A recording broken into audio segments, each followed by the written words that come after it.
안녕하십니까. 근데 좀 우리나라 사람은 박수에 좀 인색하죠. 박수 치면 건강에 좋으셔요. 안녕하십니까. 반갑습니다. 반갑고 이 절기가 우리나라에 24절기가 있습니다만 이 절기는 우리나라에서 만든 것이 아니고 중국 화북 지방을 중심으로 해서 만들어진 절기이기 때문에 우리나라하고는 아무리 비교를 해봐도 한 열흘 내지 20일 정도 차이가 있다고 봅니다. 그래서 보름마다 닥치는 이 절기 속에 20일이 원래 보니까 충분히 되더라고요. 이 충분은 밤낮의 길이가 같고 밤낮의 길이가 같은 또 낮의 길이가 길어짐으로 해서 만물이 아주 성장 속도가 빠른 그런 것이 되겠습니다.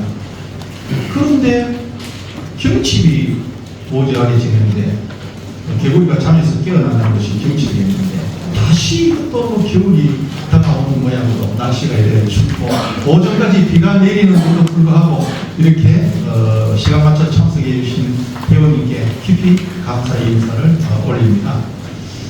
사실은 이 역사라는 것은 과거와 현재의 끊임없는 대화 속에서 새로운 어떤 미래를 창조해 나가야 되고 그러한 미래를 창조해 나가는 과정 속에서 옛날에 참된 역사가 있었는데 오늘날과 함께 비교를 해봤을 때 오늘날에는 너무나 다르더라 하는 이 내용이 바로 우리의 역사입니다. 오늘 두 분 교수님께서 아주 알찬 강의를 해주셨습니다만 그 강의 속에서 가야의 역사뿐 아니고 우리 전체의 역사가 왜곡이 되어 있는 그런 실정에 놓여 있습니다. 엊그제 국립중앙박물관에 갔더니만 우리 고조선의 건국연도가 빠져버렸어요. 그전까지 다 있었는데 또 하나의 획기적인 것은 작년까지인가 가야실에 가는데 그 전에는 서기 42년 가야 건국 김수로왕 즉위 기록이 되어 있었는데 2022년도 이후에 새로 리모델링을 하면서 가야 건국 김수로왕 즉위가 빠져버리고 어떻게 되어 있느냐 서기 42년 가야 성립이라고 기록이 되어 있었습니다. 야 이거 정말 이상하다. 어떻게 우리의 사학자들이 역사학자들이 우리의 역사를 가야의 역사를 이렇게 왜곡할 수 있나 싶을 정도였는데 그나마 많은 함의 속에서 엊그제 가니까 서기 42년 김수로왕 즉위 가야 건국 금강 가야 건국이라고 써놨어요. 지금 그래 가로 속에 36사람이 나왔습니다. 그것은 찾았다 하더라도 더 심각한 것은 우리의 고대 역사, 오랜 역사가 지워져 있다는 데 대해서 울분을 터뜨리지 아니할 수 없고 그런 역사를 우리는 찾아야 됩니다. 찾아야 되는 그 사서가 하나 현재 아주 이제 진수로 자리매김되어가는 환단고기입니다. 이 환단고기에 보면은 우리 민족의 시원국가인 한국부터 배달구, 고조선, 부여를 해서 고구려를 넘어와서 여기까지 도달되는 그 우리의 국정맥 역사가 그 만년의 역사가 거기에 기록이 다 되어 있습니다. 이러한 우리의 환단국의 역사서를 보면서 그 과거하고 현재하고 대화하면서 우리의 참 역사를 찾아가시도록 부탁을 드리고 싶은 그런 심정입니다.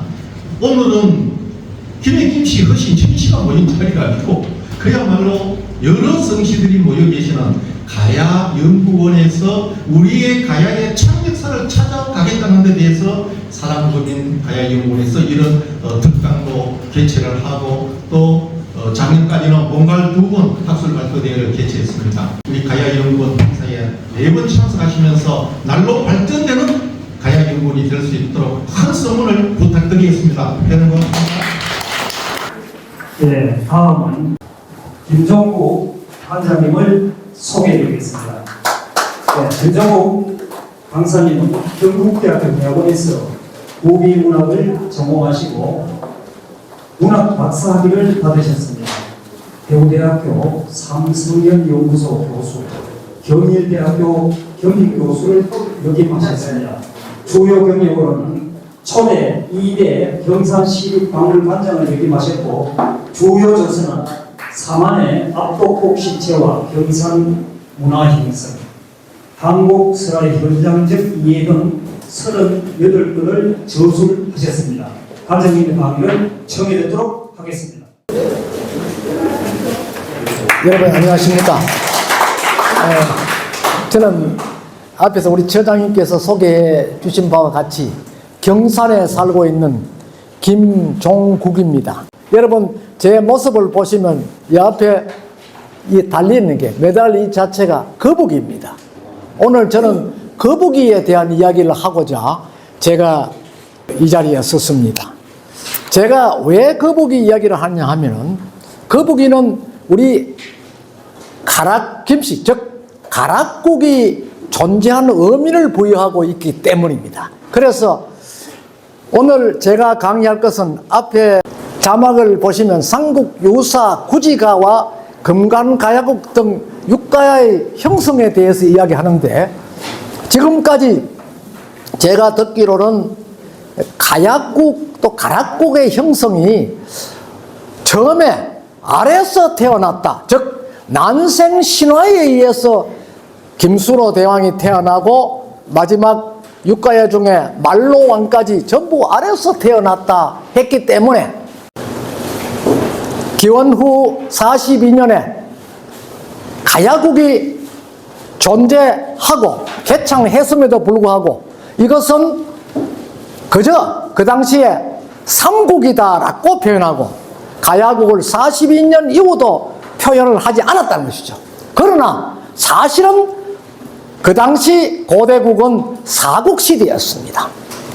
그러한데도 불구하고 계속 우리의 역사 속에는 삼국시대라고 이야기를 하죠. 그러니까 그것은 잘못됐다 이거죠. 분명하게 가락국이란 금강가야라는 이런 국가가 존재하였음에도 불구하고 마치 허구인 것처럼 평을 하고 있다는 것이죠. 그것이 잘못되었다 하는 것을 오늘 제가 말씀을 드리고자 온 것입니다. 여러분들은 너무나 잘 아시다시피요, 이 거북이라는 존재는 상당히 주술성인 그런 의미를 부여하고 있습니다.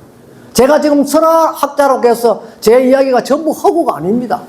여러분들이 설화를 이해하지 못하고는 제 강의를 전혀 이해할 수가 없는 것입니다. 그러니까 여러분들 잘 이해를 해주시고 소화를 잘 시켜가면서 들어주셔야만이 제 이야기가 설득력이 있다는 것을 먼저 모두의 말씀을 올립니다.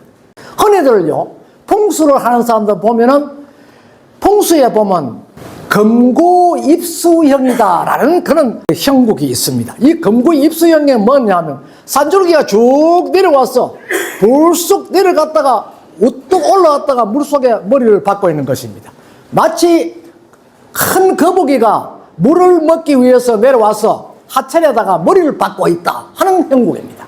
그런데 풍수를 하는 사람은 100이면 100 모두가 금구입수형 앞을 만약 차단한다든지 그걸 막으면은 대단한 큰 화가 미친다라고 이야기를 합니다. 이것은 살아있는 생명이고 또 비록 그 지형 그 자체가 거북이 형국으로 생겼다 할지라도 실제 풍수를 보는 사람은 큰 살아있는 거북이가 거기에 잠깐 머물러 있다는 것이죠. 흔히들 금구입수형이나 금계포란형이라든지 이런 형은 우리나라에서 별로 찾기가 쉽지 않은 명당 중에 명당이라는 것이죠. 예를 들면 팔공산 아래 어떤 큰 공장이 있었는데 그 뒷산의 줄기가 금구입수형인데 그 사람이 공장을 짓고 그 앞에를 막아가지고 세멘트로 큰 막을 쳤는데 그 공장은 망해버렸습니다. 그것이 왜 그러냐? 금구입수형 앞을 막았다 이거죠. 그렇게 해서 그와 같은 화를 입을 수밖에 없었다는 것입니다. 그래서 그런 점을 염두에 두고 거북이라는 존재를 같이 한 번 더 생각해 보면 좋을 것 같습니다.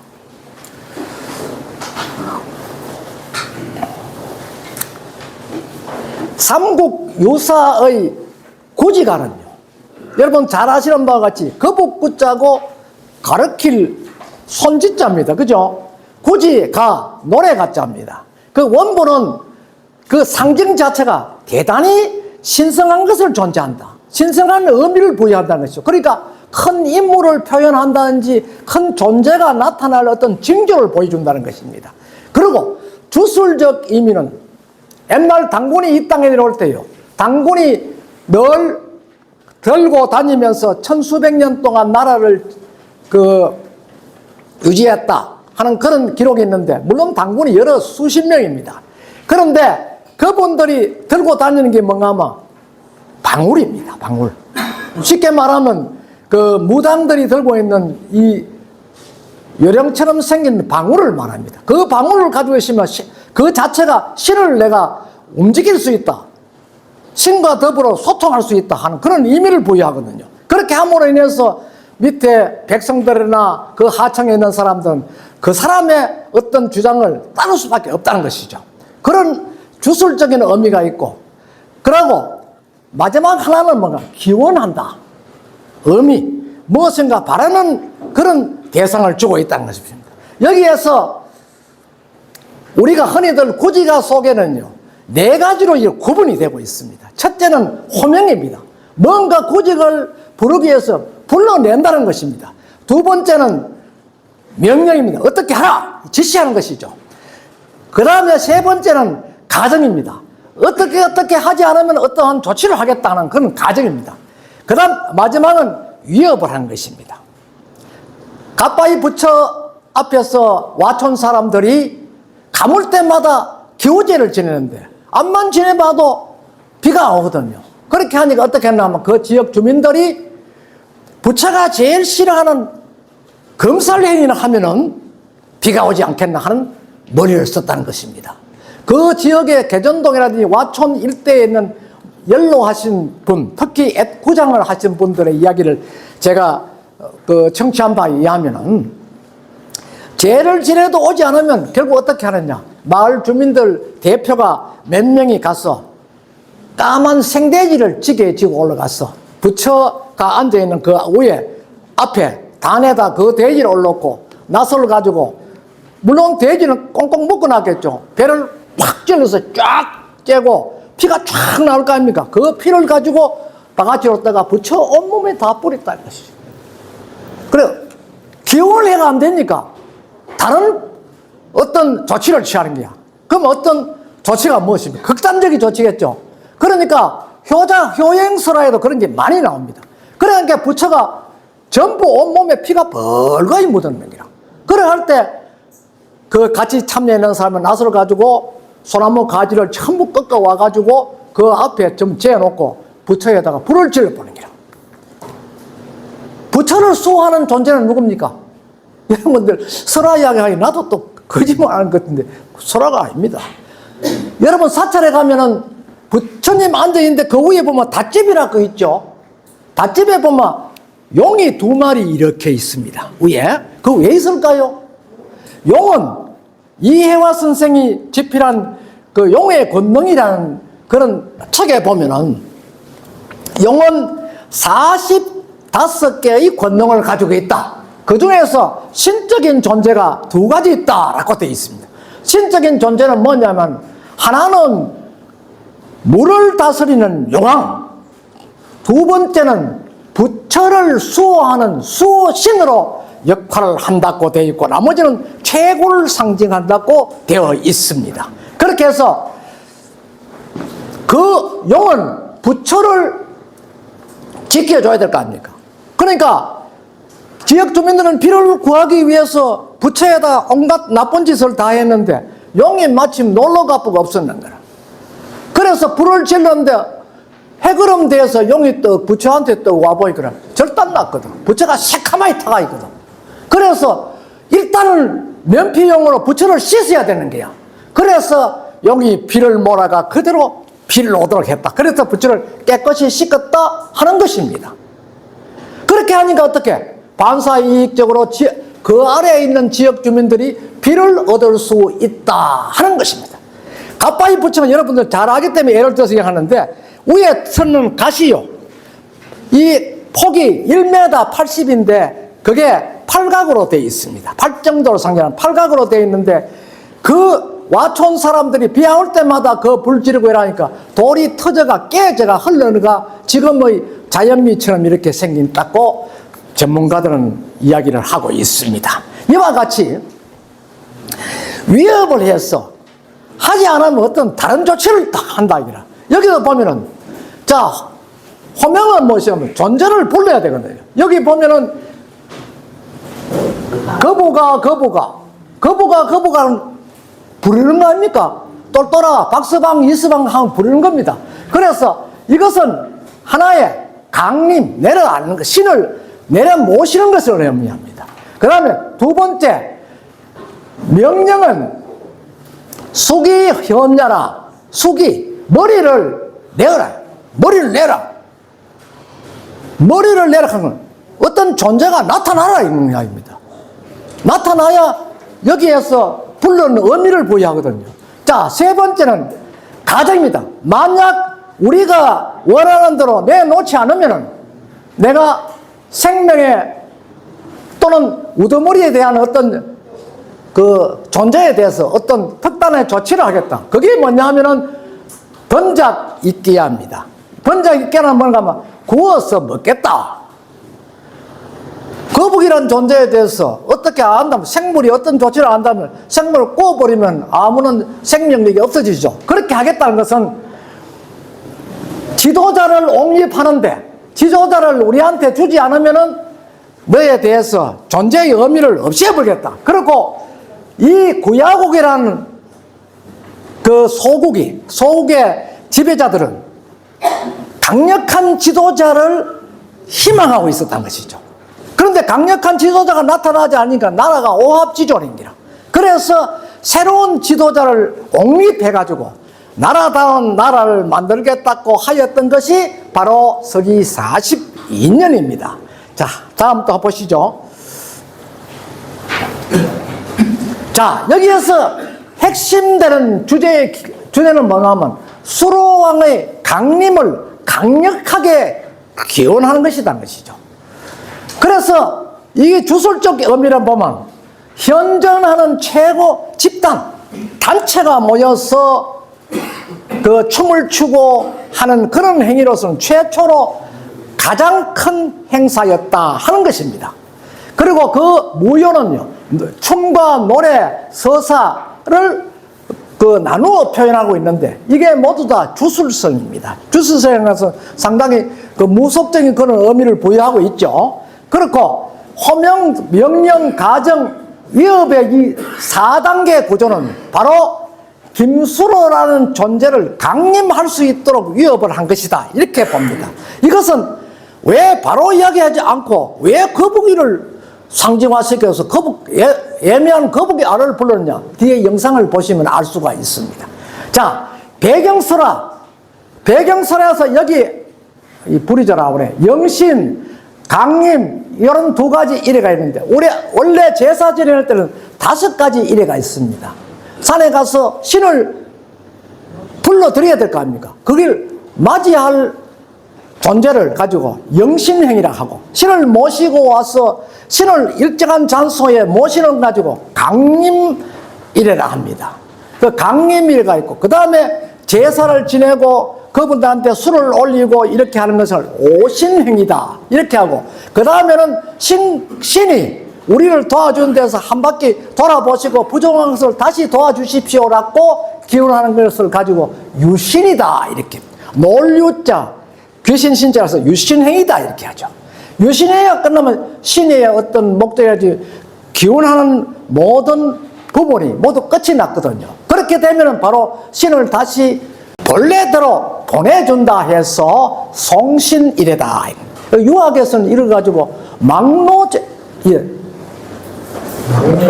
박수는 맞죠? 예, 망뇨다. 바랄망자, 료자는 태운다 이런 뜻입니다. 그러니까 다 지내고 소지한다는 뜻이죠. 소지하면 사실 끝이거든요. 그래서 여기 배경설화에 보면 발단부에는 천상에서 황천께서, 황천하면 이 창조주입니다. 께서 명하시길 여기에서 세왕이 되라 했다. 근데 등장하는 최우두머리가 그런 어떤 그 이무감을 내포해 줬다는 것이죠. 그 다음에 정계는 이야기가 시작되는 것입니다. 내가 여기 왔으니 너희들은 산꼭대기에 흙을 파고 노래를 부르고 춤을 추며 나를 맞이하여 하였다. 이것은 하나의 어떤 거대한 분위기를 조성하고 전체가 소통할 수 있는 그런 기회를 부여하는 것입니다. 그 다음에 결과는 무엇이냐? 10여일 후에 황금말 6이 내려와서 사람으로 변했다. 그중 처음 나온 이를 수로라 하고 가락국의 왕이 되었다라고 하죠. 그러니 가락국은 금강가야국의 왕은 제 첫 번째 아래서 태어난 부이다. 이렇게 볼 수가 있죠. 이와 같은 그 형식을 그 난생설화라고 합니다.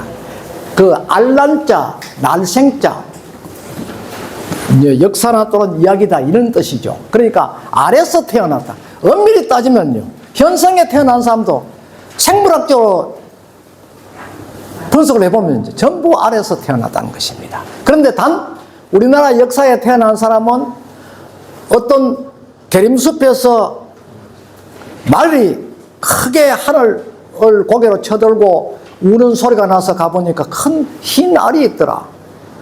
또 누구는 멋진 알이 있더라 하고 다 알에서 태어난 걸로 되는데 한 사람은 모가 직접 등장하는 설화가 있습니다. 그것이 누군가 하면 고구려의 주몽의 탄생입니다. 주몽은요, 유아 부인이 임신을 해서 출산을 했는데 낳고 나니까 알을 낳았다는 것이죠.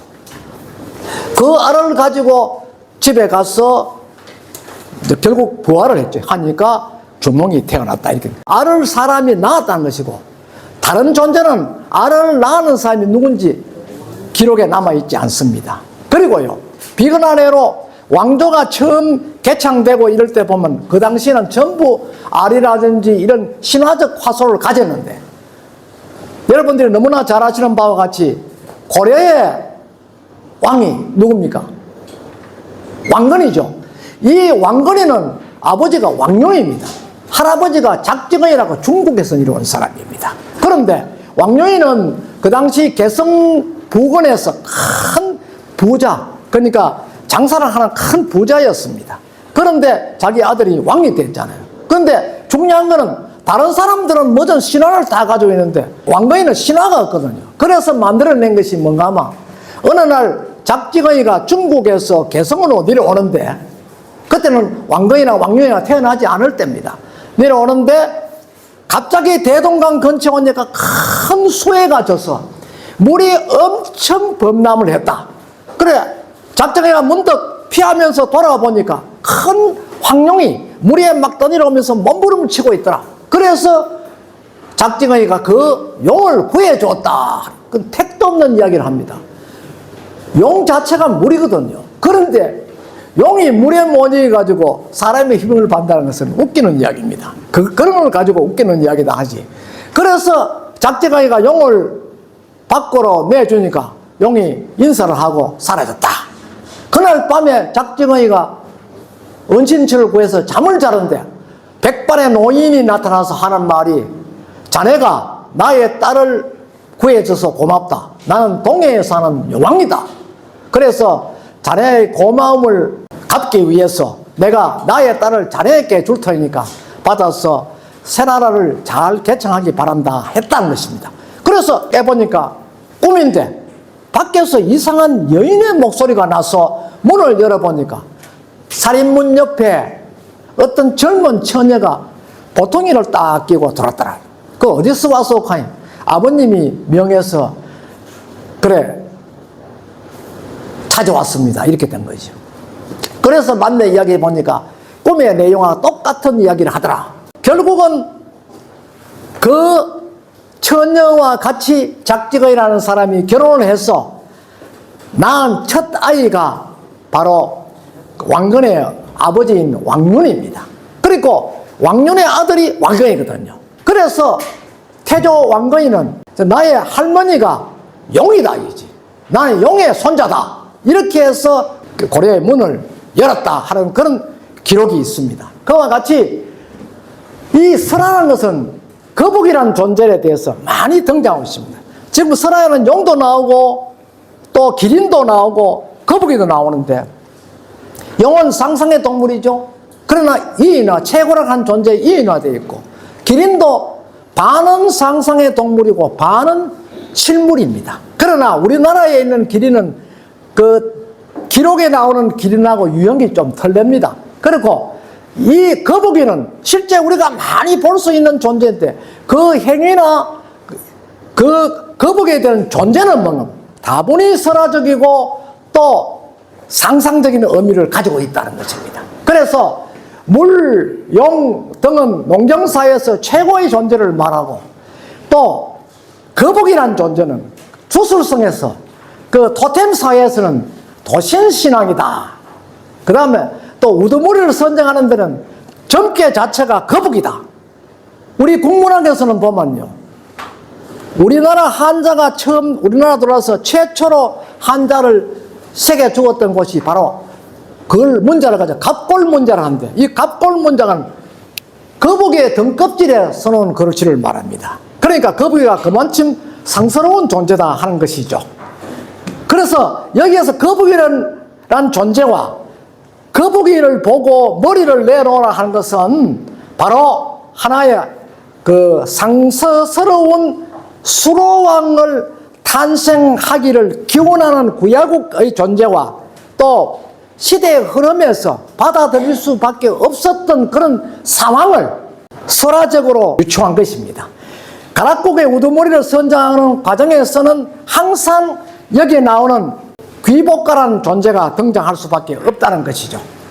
자, 이것을 4단으로 상징해서 구분을 해보면요. 첫째, 거북이라는 것은 인내하고 지혜 있고 보호하고 벼라 가진다. 그러나 인내라는 것은 상당히 느리지만은 목적 달성은 항상 우서이다 하는 것이죠. 여러분, 거북이와 토끼 설화 아시죠? 그거 보면은 토끼가 까불거리다가 결국 거북이한테 경주에 지지 않습니까? 그런 존재라든지. 그러니까 끊임없는 인내력, 끈기를 상징하는 것이죠. 지혜는, 거북이는 보편적으로 우리 설화에서 전성되는 그 연세는 1000년 산다, 이런 이야기가 있습니다. 그래서 상당히 오랫동안 술을 하기 때문에 경험이 많다는 것이죠. 그러니까 지혜도 높다는 것입니다. 그래, 거북이처럼 지혜 있는 동물은 없다는 것을 상징하고 있죠. 그 다음, 자신을 보호하기 위해서 등껍질이 단단하다, 딱딱한 등껍질을 가지고 있다 해서 어떠한 외압에서도 전혀 흔들리지 않는다는 것을 의미해주고 있다는 것입니다. 자, 그리고 거북이란 존재는 또 그 변화의 존재다, 이렇게 이야기하죠. 그러니까 변화를 한다는 것은 결국 어떤 상황에서도 적절하게 잘 조화가 된다는 이런 뜻입니다. 그래서 여기서 거북이의 상징성은 앞에서 말씀드린 바와 같이 개인의 심리적, 생장적 여러 가지의 사정에 대해서 잘 이해하고 융화하고 소통될 수 있는 그런 존재다, 이런 것이고, 또 거북이에게는 사람이 살아가는데 중요한 어떤 점술의 존재이기 때문에 미래를 예측할 수 있는 그런 존재로 구상하고 있다는 것입니다. 자, 여러분이 보시는 이 현장은 김해에 있는 구지봉입니다. 이 구지봉에 보면 중앙에 이렇게 동그래하고 흰 부분이 있습니다. 잠깐 보시면은 이런 형식의 상징물을 만들었는데, 이게 불과 한 20년 전에는요, 그 김해 구지봉 정상에 이런 조형물을 만들어 놨습니다. 그런데 그 일대 그 역사한다는 사람들, 또 학계에서 부정하는 사람들이 이거는 아직까지 밝혀지지도 않았다, 단순 설화 이야기를 가지고 이렇게 만들어가 당연한 것처럼 이야기하는 것은 잘못이다, 빨리 철거해라, 이런 종용이 있어서 결국은 김해 김씨들이 그거를 받아들이고, 아마 제가 알기로는 지금 왕릉인데 그 한켠에 이제 옮겨놓은 것으로 알고 있습니다. 자, 여러분, 여기는 선돌의 형태인데 이것은 강력한 힘을 가진 그 남성을 상징하고 있습니다. 남성이면 누굽니까? 육가야의 6명의 존재입니다. 그 중에 아마 이 상은 고지봉 정상에 홀로 있기 때문에 김수로 대왕의 모습을 형상화시킨 돌이 아닌가 저는 그렇게 생각하고 있죠. 흔히들 이제 일반에서는 이걸 가지고 고지봉에 있는 남건바위다 이렇게 이야기를 하고 있죠. 이것은 고지봉에 있는 지성묘입니다. 지성묘인데 여 밑에는 이제 묘제로 되어 있고 이 묘제의 개석입니다. 그러나 이것을 그 고지봉에서는 거북이의 덩이다 이렇게 생각하고 있죠.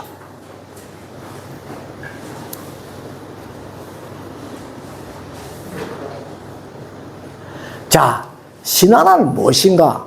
신화는 귀신의 이야기인가? 아닙니다. 이건 하문 그대로 해가 풀이하면 큰일 납니다. 신화는 하나의 신성스러운 이야기가 전해 내려와서 일반과는 차등화되는, 차별화되는 그런 존재적 의미를 가지고 있다는 것이죠. 신화의 어는 서란 문학의 한 장르로서 신화 자체는 마치 살아있는 생명력을 부과하고 있다는 것이죠.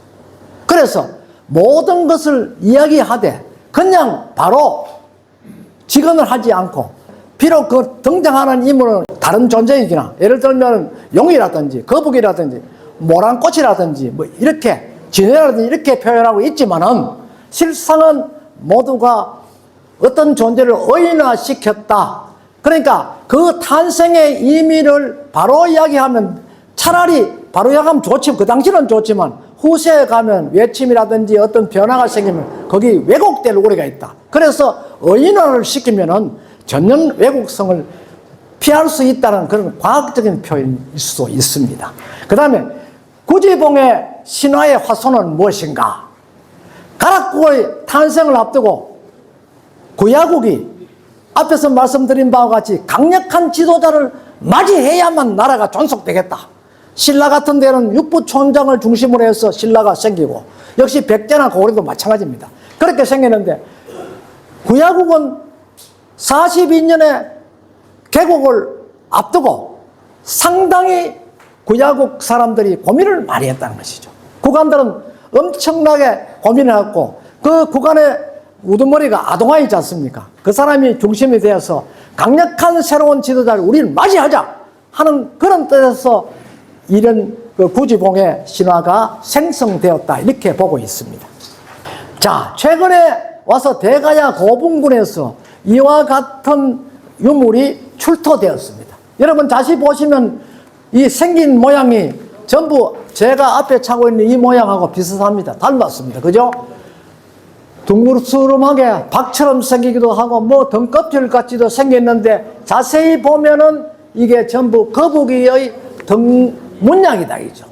그래서 우리는 여기서 보면은 거북이란 존재를 단순히 물에 이렇게 헤엄치는 거북이라기보다는 또 다른 의미로 우리는 해석을 해야 된다는 것이죠. 자, 한마디로 요약하면요. 고지가라는 것은 뭐냐? 거북이의 노래하는 것이 아니고 고지가라는 것은 바로 가락국이 42년에 건국되었다는 것을 입증하는 그러한 기록입니다. 그래서 AD 42년 구야국 국왕 가락국 개국 김수로를 국왕으로 초대했다. 금간가야국 외에 5개 가야국 경산도 전라도 일대에 개국했다. 고지가의 건국 신화 사실상 입증해서 사국시대가 이때부터 개막되었다는 것입니다. 그러니까 적어도 AD 42년부터는 모든 기록에서 전부 등재를 새롭게 해서 고쳐야 한다는 것입니다. 그래서 이제 사국시대가 원만히 그때부터 개국했다 하니까 가야국이란 존재는 신라, 고구려, 백제와 더불어 강력한 국력을 가진 하나의 동등한 국가였다는 것을 의미할 수가 있는 것입니다.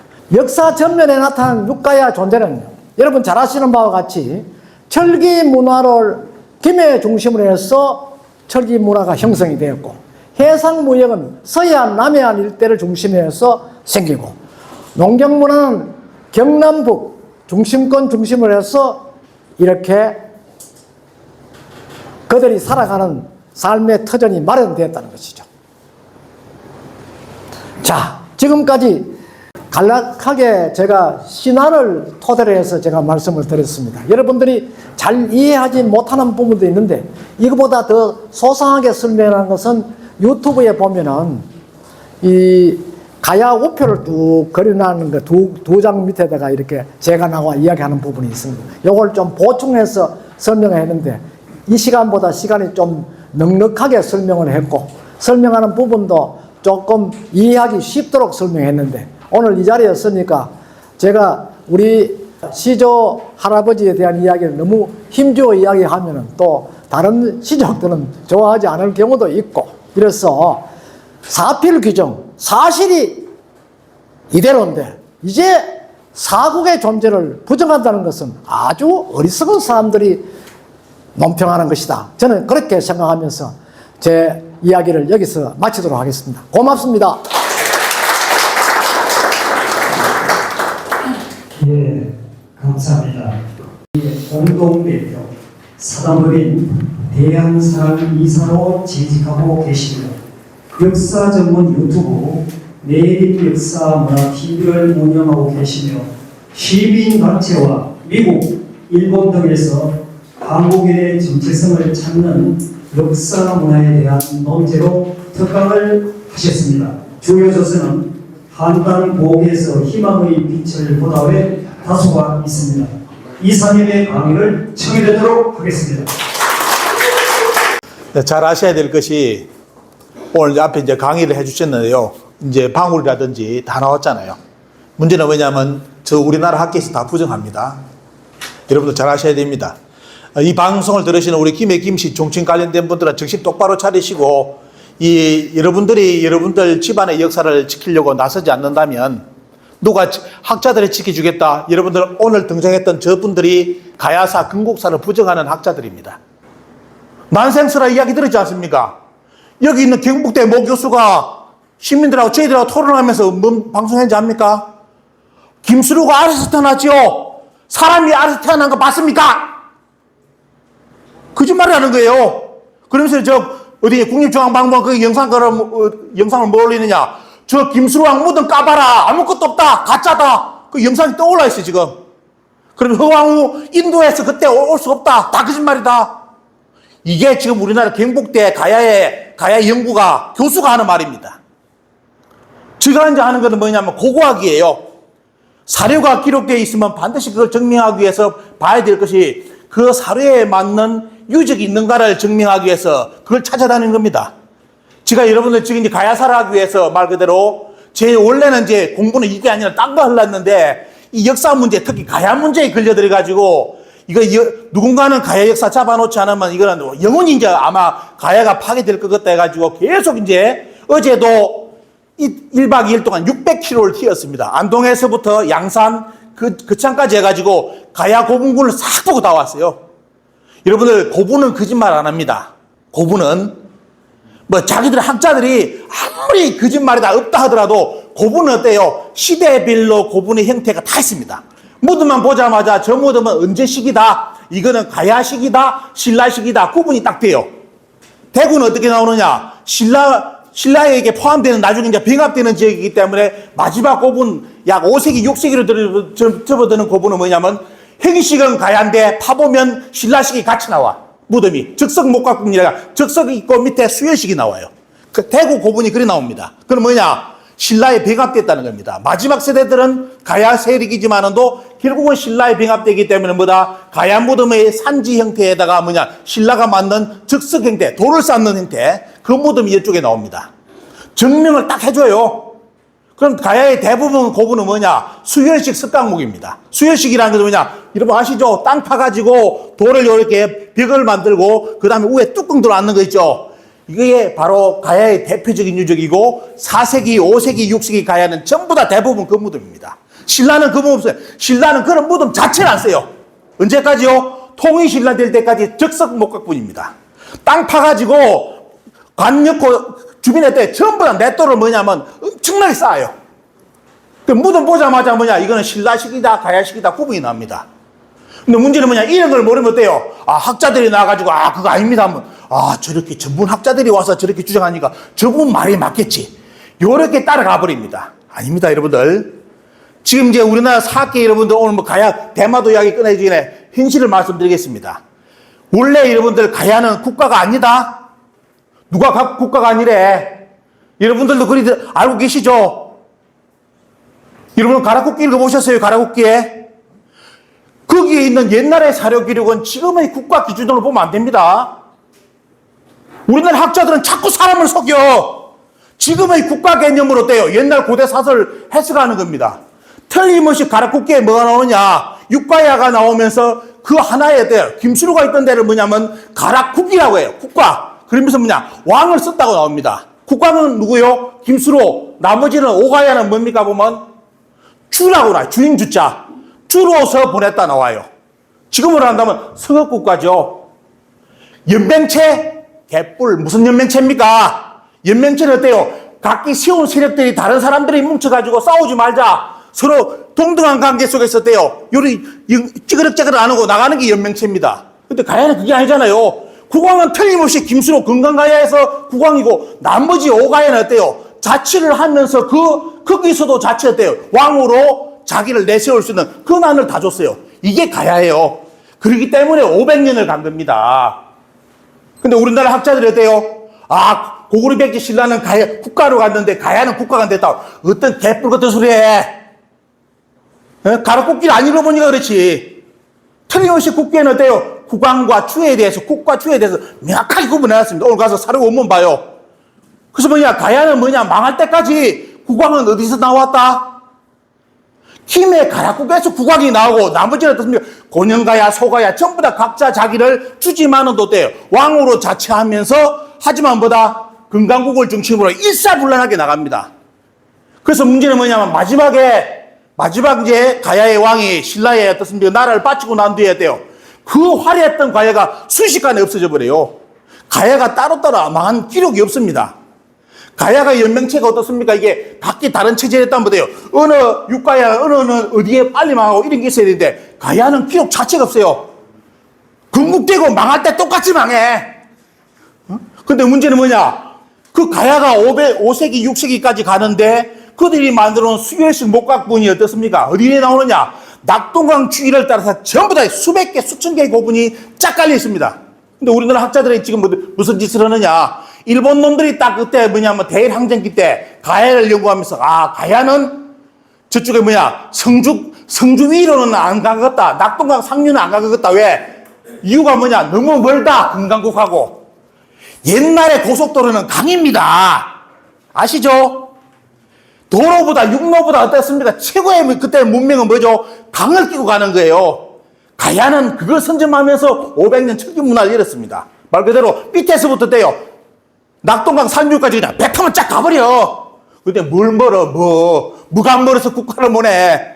여러분들 제루의 가야의 창후예가 무슨 국가였죠?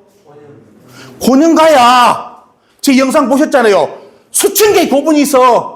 근데 한 놈도 안 와. 저기서 제가 문화재청 가가지고 상주에 1000개 고분이 있습니다. 안동 예천까지 다 있습니다 하니까 돼요. 한 놈도 안 와요. 우리나라 학계에 있어. 왜? 보면 거짓말 못 하거든. 보자마자 이거 무덤 형식이 뭡니까? 이게 신라 겁니까? 가야 겁니까? 하면 전부 다 어떻습니까? 100% 뭐라냐? 아, 가야 거 맞네요. 요런 나옵니다. 이러다 보니까 상주에 한 2000개의 고분이 어떻습니까? 가야 고분이 있는데 거기 있는 박물관장과 학예사가 뭐라 하는지 압니까? 무덤은 가야라. 무덤은 가야인데 유물을 해보니까 신라가 나와. 그래서 이거는 가야가 아니다. 맞습니까, 여러분들?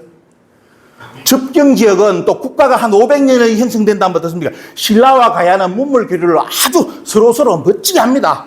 500년간 서로 찌그재그 했잖아요. 그럼 뭐가 나와야 된다? 가야의 고분에 뭐가 나옵니까? 신라의 유물이 나와야 정상입니다. 신라 고분에는 뭐가 나와야 돼요? 가야 유물이 나와야 돼. 근데 상주 함창의 가야 낙동강 상류에 뭐다? 고분이 전부 다 100% 가야 고분군인데 문을 뚜껑을 여니까 신라 유물이 나오기 때문에 가야가 아니다. 이게 사람 가지고 노는 겁니다. 이제 여러분들이 여러분들 가야사를 복원하기 위해서 우리 김해 김씨 종친회원분들이 이런 걸 가지고 따지고 어떻습니까? 복원 작업을 해 주셔야 돼요. 근데 문제는 뭐냐면 오늘 대마도 이야기인데 이렇게 진짜 말 그대로 철기왕국으로서 그게 어떻습니까? 초기 삼국 사기를 보시면 어때요? 신라가 날마다 빌비켜요. 가야 눈치를 봐. 왜? 초기는 전부 다 가야가 이끌고 갔거든. 기록에 그대로 나옵니다. 그러다 나중에 이제 대세가 역전되면서 신라가 진짜 삼국 통일을 하게 된 배경이 뭐냐? 가야를 먹고 나서 진짜 삼국 통일의 힘을 얻는 거예요. 이 낙동강을 얻어버리고 하면서. 근데 문제는 뭐냐면 그렇게 뛰어난 가야의 문명이 가야 역사를 이뤘던 사람들이 그냥 항복했다고 다 없어져 버렸다. 여러분들 이상하게 생각 안 하셨어요? 날마다 철기 문화 강조했잖아요. 이렇게 뛰어난 고구려 백제 신라의 그 수준을 넘어선 철기 문화를 가지고 있던 가야가 순식간에 없어져 버렸다. 나라 바쳤다고. 이상하지 않습니까? 중요한 거는 이제 뭘 봐야 되느냐. 그 시대 때 이 한반도에서 생각을 벗어나가지고 어때요? 바로 주변국에 뭐가 있습니까? 우리보다 어느 면에서 보면 살기 환경적으로 보면 아주 좋은 조건의 지역이 어디죠 보면요. 말 그대로 열도입니다. 이 외열도. 그때는 일본이라는 나라가 없었기 때문에 외열도죠. 제가 일본하고 우리 가야를 이렇게 답사를 하다 보면 느낀 게 뭐냐. 야, 가야는 일찍부터 해외로 눈을 돌렸구나. 밖으로 눈을 돌렸구나. 왜? 그 가야의 유적이 지금 대부분 살아있는 데가 어디다, 여러분들? 여기는 우리나라 학자들은 가야를 지금 없애려고 성주 가야도 지금 부정합니다, 이제. 잘 아셔야 됩니다. 벽진 가야라죠. 우리나라 학계에서 성주 가야는 무덤은 가야인데, 발굴하니까 신라 유물이 나와. 이거는 가야가 아닌 것 같아. 해가지고 이제 성주까지를 가야가 아니고, 원래는 가야가 어디다? 고령 가야부터 지금 김해까지가 가야인 것 같다고 지금 말을 맞추고 모든 논문이 그렇게 쏟아져 나오고 있습니다. 요거 바로 안 잡으면 어때요? 가야사 계속 이제 축소돼 들어옵니다. 다. 근데 문제는 뭐냐면 그런 가야 사람들이 눈을 돌리고 일찍이 진출한 데가 뭐냐? 바로 외열도였다는 거. 그래서 여러분들이 이제 진짜 가야사 이제 많이 다녀서 보셨을 건데 국내 이제 그 자료를 보시고 되는데 이제 앞으로 여러분들도 어떻습니까? 이 역사 운동을 해주시면서 눈을 돌려야 될 때가 어디다? 바로 우리 여러분들의 선조들. 물론 이 외열도는 가야만 건너간 게 아니에요. 어디요? 신라, 백제, 고구려 다 건너갑니다. 하지만 선두그룹이 어디다? 선두그룹이 가야입니다. 일본의 천황가, 오늘도 보시겠지만도 일본의 천황가도 원래 뿌리가 가야예요. 일본이 왜 고분을 발굴하느냐? 일본은 고분 발굴 원칙이 있습니다. 무너지지 않는 한 발굴하지 않는다. 우리 목적을 가지고 절대 안 한다는 거예요. 뭐 이게 무너졌다 하면 어때? 그걸 핑계로 발굴 작업하는 데가 일본 고고학계입니다. 이유가 뭔지 아십니까? 그동안 나름대로 일본의 초기 고분을 다 발굴했는데 파면 전부 다 뭐 해보면요.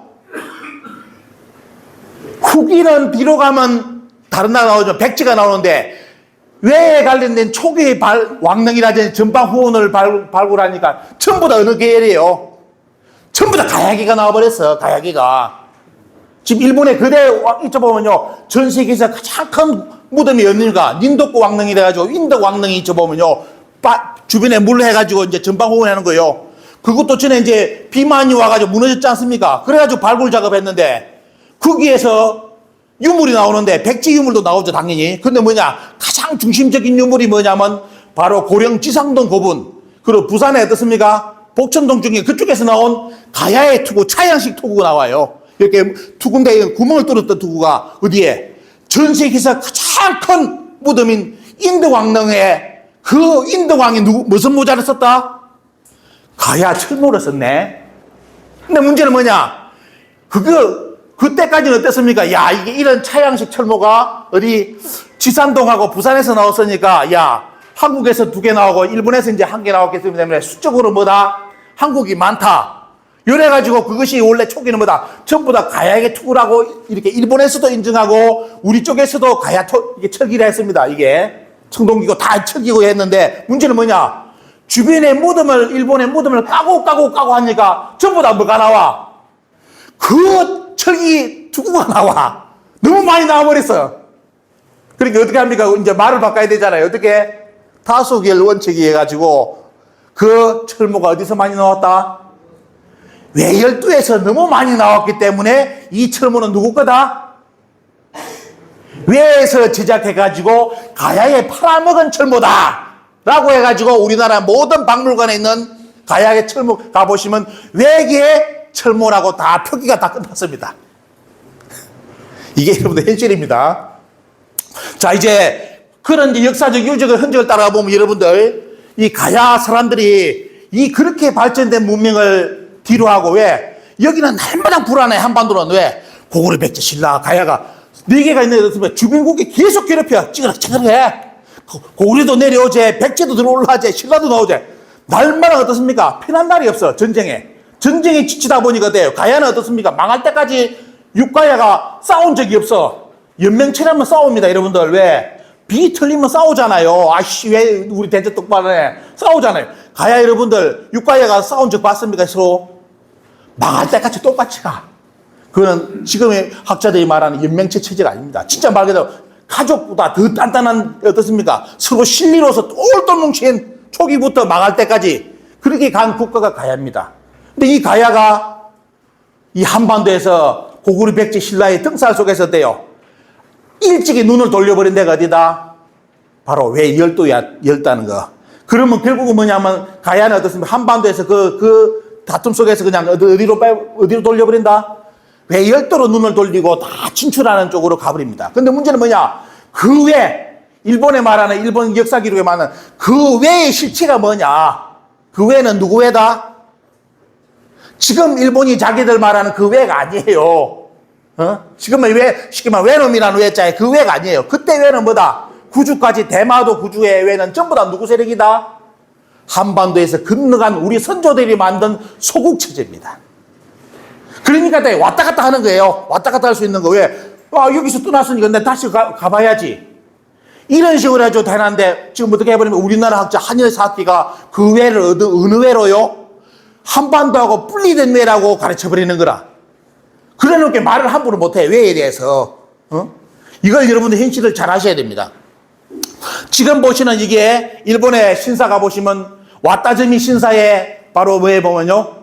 도리죠. 도리는 뭐냐면 요게 새입니다. 새. 새라고 해서 도리인데 여러분들 고도리 칠 때 고도리에 도리가 새죠. 그 이야기처럼 원래 우리나라의 소떼가 어떻습니까? 소떼가 이제 변형된 것이 요것이고 신의 세계에 들어서는 영역을 표현한 것이 바로 도리입니다. 근데 저것이 일본에 가보시면 와타즈미 신사에 도리가 바닷물을 통해서 쭉 해가지고 이게 직선으로 딱 서 있는데 이 방향이 어디냐 여러분들 어디입니까? 바로 자기들 뿌리를 딱 이렇게 표시해 놨습니다.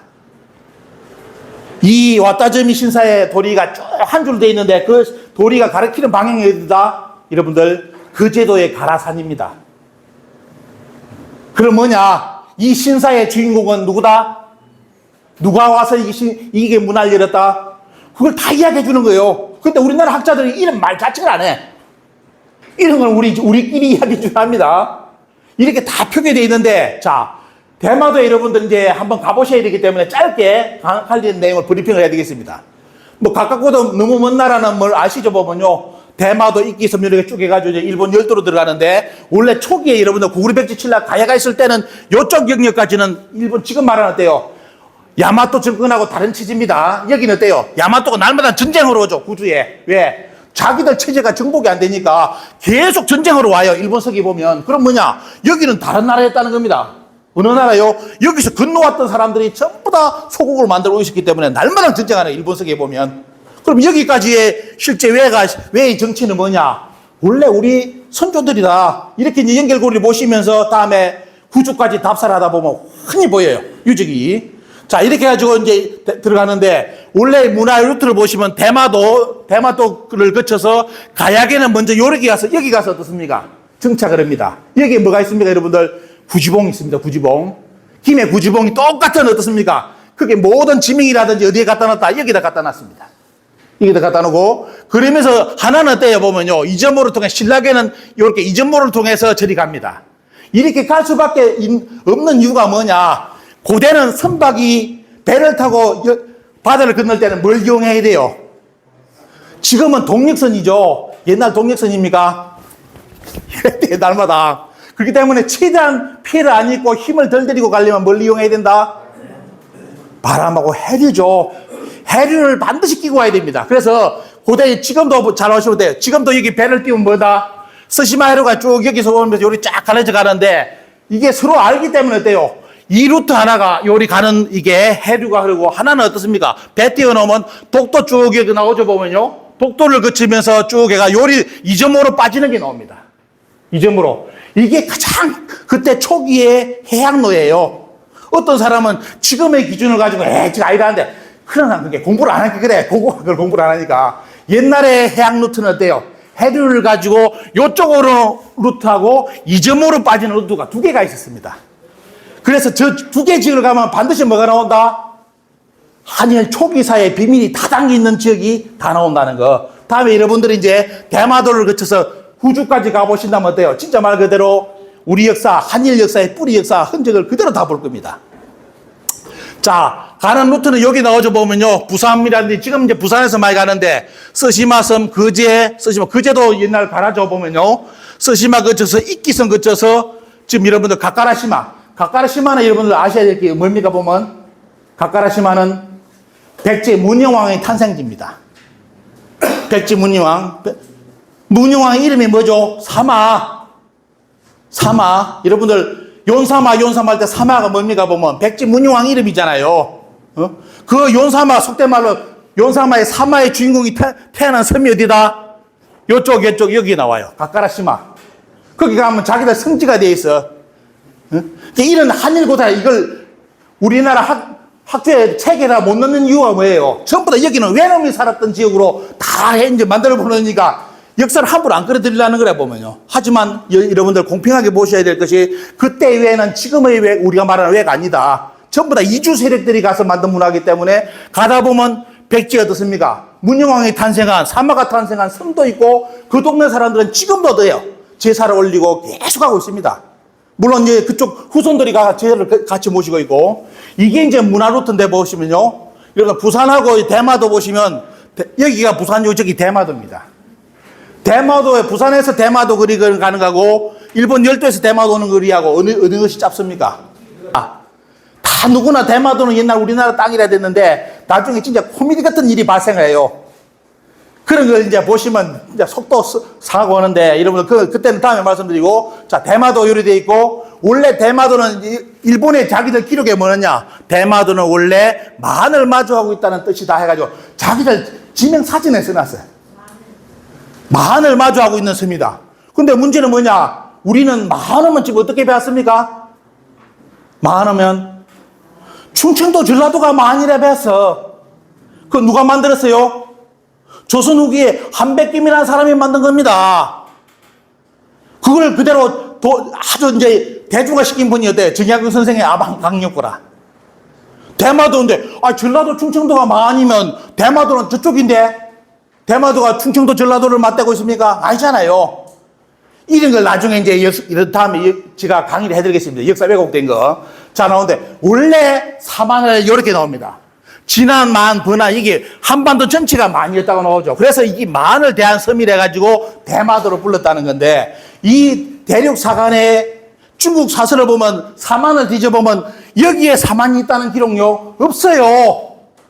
중국의 초기 기록에 사만 찾아보면, 사만이 전부 다 요리 나와. 만주 원료고, 만의 취소가 어디다? 요쪽으로 나와요. 만이 여기 있다고.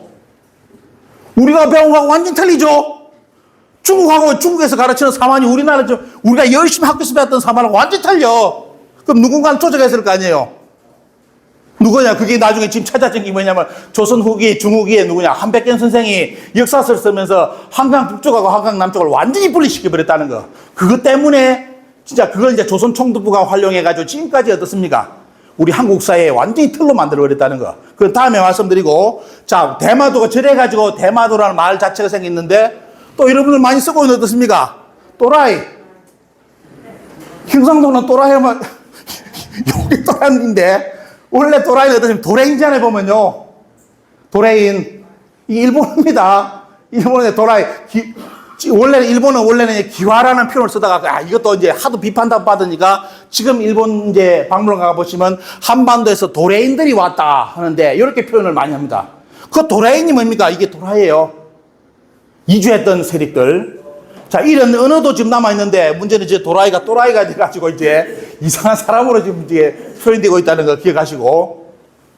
그리고 일본 서기 보시면 다음에 말씀드리겠지만 일본 서기는 가야 이야기라든지 당군조선 이야기라든지 다 모든 백제신라 이야기가 다 들어있습니다.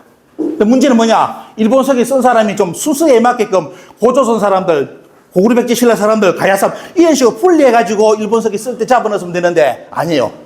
짬뽕을 시켜버렸어요. 그러다 보니까 고조선 관련된 게 저 앞에 있고 저 뒤에 나올 수도 있고 이러면서 혼합을 시켜놔버립니다. 그래서 일본 서기 읽기가 대단히 어려운데 나중에 이제 여러분들 구성 틀을 보신다면 눈을 열 겁니다. 일본에 보시면 이제 우리 역사 그대로 가져가가지고 삼신 이야기를 합니다. 한국에서 삼신 알지 않습니까? 그리고 이제 칠성 이야기를 해가지고 일본 서기 고사기를 만들 때 삼신 이야기는 조화삼신, 칠성 이야기는 신세 칠세를 해가지고 자기들 역사의 틀로 그대로 일본 서기의 못을 박아버립니다. 그러면서 세 분의 그 신이 있었다. 청어존, 고항산, 신왕산이라 해가지고. 근데 문제는 뭐냐면 저 신사의 원정이 전부 어디 있다 여러분들요? 대마도에 있는데 도대체 고항산, 신왕산 이런 양반들이 누굴까? 아무리 일본 서기를 봐도 몰라요. 그런데 뭐냐? 대마도 딱 가면 나와. 대마도 딱 가면. 왜 이거 언어로는 많이 돌리는데 어떻습니까? 유물은 거짓말을 못하죠. 그래서 이 대마도 가면 저 존재를 이제 알게 되는데, 자, 대마도 있고 여러분들 보시고요. 빨리 넘어가겠습니다. 여러분들 아까 신앙상년전, 고항산년전 나오죠. 대마도에는 가보시면 여러분들 충격받는 게 이번에도 제가 답사를 여러 단체를 이제 이렇게 인도를 해봤는데 가장 충격받는 게 뭐냐? 대마도 제일 위쪽하고 제일 밑에 있는 신사가 무슨 신사냐? 당군 신사가 2개가 딱 배치되어 있습니다. 그러면서 한쪽마다 너에 보면요, 당군의 아버지가 같이 있고 당군의 어머니가 같이 있어. 따로 안 만해. 참 신기해요. 대마도 직접 가보셔야 돼요. 이게 뭐냐면 여기 보시면 천신다구돈 신사가 나오죠. 천신다구돈. 일본은 발음이 밑에 받침이 발음이 안 됩니다. 그렇기 때문에 돼요. 여러분 다구돈은 돼요. 그러면 뭐해 보면요, 당군이에요. 당군. 당군 신사인데 이게 대마도의 북과 남을 딱 잡고 있습니다. 그러면 거기가 뭐냐? 소도가 나와요. 삼신산이 있고 소도트가 그대로 나와요. 우리 한국의 문화 똑같습니다. 그러면서 뭐냐? 제일 위에 있는 천신다구돈 신사 옆에는 뭐가 나오냐면 신앙산영종, 말 그대로 당군의 어머니를 모시는 웅녀라고 나오죠. 그분을 모시는 신사가 신앙산영종으로서 대마도의 북쪽에 딱 자리에 있고 저 밑에 가보면 돼요. 당군의 아버지라고 말하는 고항산영종이 같이 신사에 같이 나옵니다. 그 뭐냐? 우리가 말하는 삼국유사, 이랬던 거죠. 환인, 환웅, 당군 이야기 있죠, 보면요. 그 이야기 속에 환웅과 환웅의 아내, 그리고 당군 이야기가 그대로 한국에서는 신하다, 거짓말이다, 못 믿겠다 하는데 대마도 가보시면 이분들의 신사가 그대로 살아남아 있습니다. 물론 이제 세월이 가면 저걸 일본은 계속 저 흔적을 없애는 작업을 할 겁니다. 이분이 누구냐면 바로 이제 여러분들 2600년 전에 일본의 일대 천황인 진무천황이 나오는데 진무천황의 실체도 여러분들 어디 나옵니까?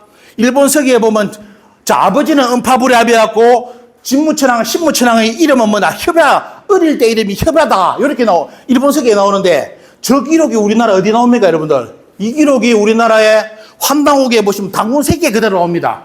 당군 때 뭐다?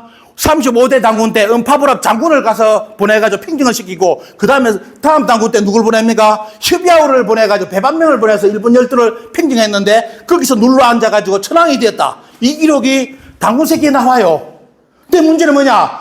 저 기록과 똑같은 게 일본 서기에 나와버리는 기라. 근데 문제는 뭐다? 우리나라 학자들이 당군 서기 환당옥이 위서, 가짜.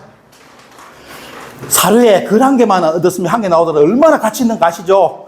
이거 1개만 나오더라도 일본 한일 사학계의 문화의 원류를 연구할 수 있어야 되는데 우리나라 학자들은 절대로 어떻습니까? 자기들이 부정한 논리는 받아들이지 않죠. 대마도 박물관 가보시면 그걸 증명해주는 여러분들 고조선 사람들이 지나가면서 남긴 뭐가 나옵니까? 세영동금이 그대로 여러 종류가 나와 있습니다. 저거 보면 사람들 깜짝 놀래. 왜? 대마도 국인 갔다 온 사람들 다 어디 갔다 오냐 물어보면 딴 데 없어. 바닷가 바닷물 보다가 어디 해수욕 가다가 나중에 어디 간다? 몸에 좋던 세라믹 팔찌 사러 간답니다. 세라믹 팔찌. 그러다 보니까 역사 유적에 대한 관심이 없이 대마도는 날마다 왔다 갔다 해요, 우리나라 사람들은. 근데 여러분들 이번 기회에 역사 유적을 반드시 보십시오. 자, 여기에 고조선 유적이 그대로 나오고요. 여기 아까 말씀드렸죠. 왓다즈미 신사는 여러분들, 바로 여러분들 가야의 실체, 이 대마도에 제일 먼저 문명을 열었던 실체를 이야기해주는 왓다즈미 신사의 뭐냐? 가라국의 시상, 이런 게 쭉 이야기가 3개가 나와 있고, 자, 아까 나오죠? 저 가라산을 진명하고 있다는 것이 나오고 있고, 이게 뭐냐면 해왕 해신신사인데, 여기 보시면 대마도에 누가 나옵니까? 천조 대신에 할머니하고 아버지가 모셔져 있어요. 본토 사람이 아니죠. 그죠? 본토 사람이 아닙니다. 일본 천황가는. 본토라면 중심에서 나와야 되잖아요. 대마도에 여러분들 천조 대신에 일대 천황의 아버지하고 할머니 신사가 있어요. 그럼 어디서 건너간 세력입니까?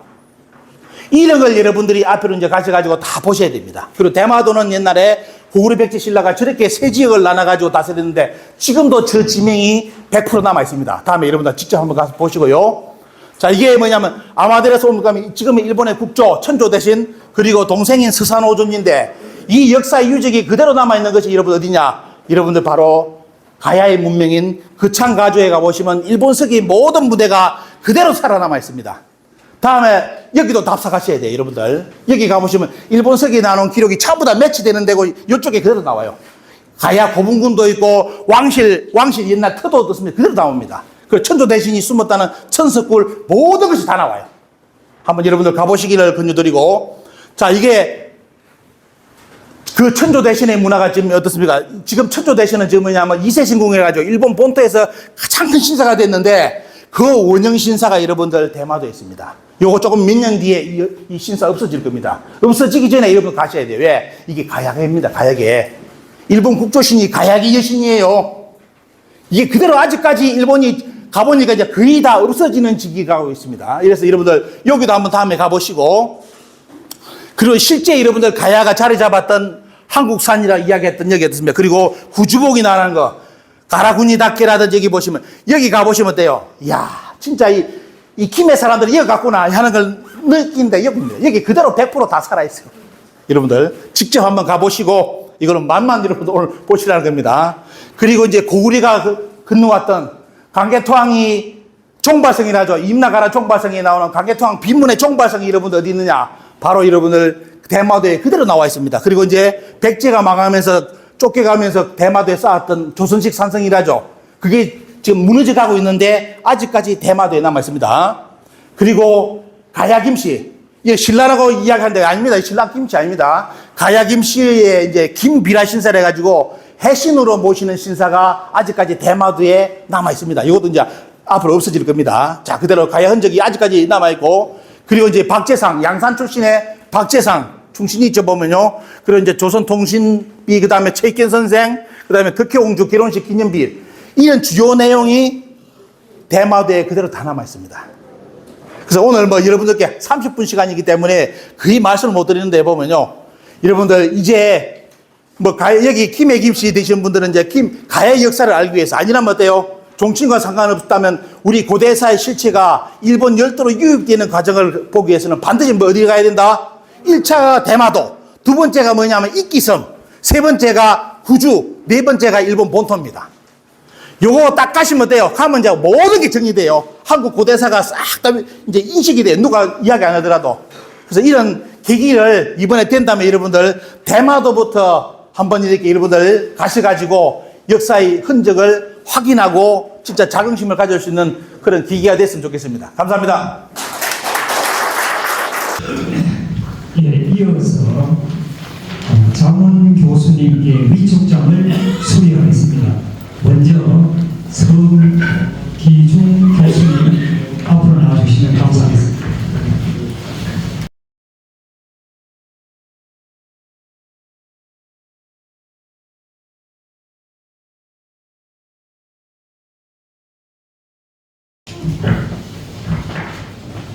위촉장 가연제 143호 성기중, 기한은 본원 정강 제2장 제5조 규정에 의하여 사단법인 가야연구원 자문교수로 위촉합니다. 위촉기간 2025년 3월 15일에서 2028년 3월 15일, 서기 2025년 3월 15일, 사단법인 가야연구원 원장 김성문.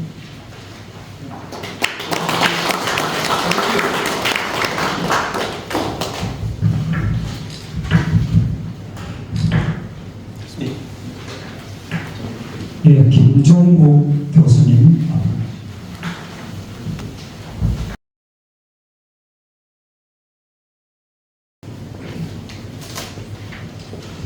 위촉장 가연재 144호 김종국. 기한은 본원정관 제2장 제5조 규정에 의하여 사단법인 가해연구원 자문교수로 위촉합니다. 위촉기간 2025년 3월 15일에서 2028년 3월 15일. 서기 2025년 3월 15일 사단법인 가야연구원 원장 김성문.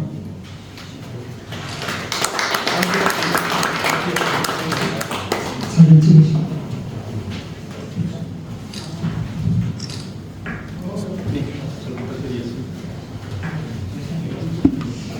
이내림 교수님.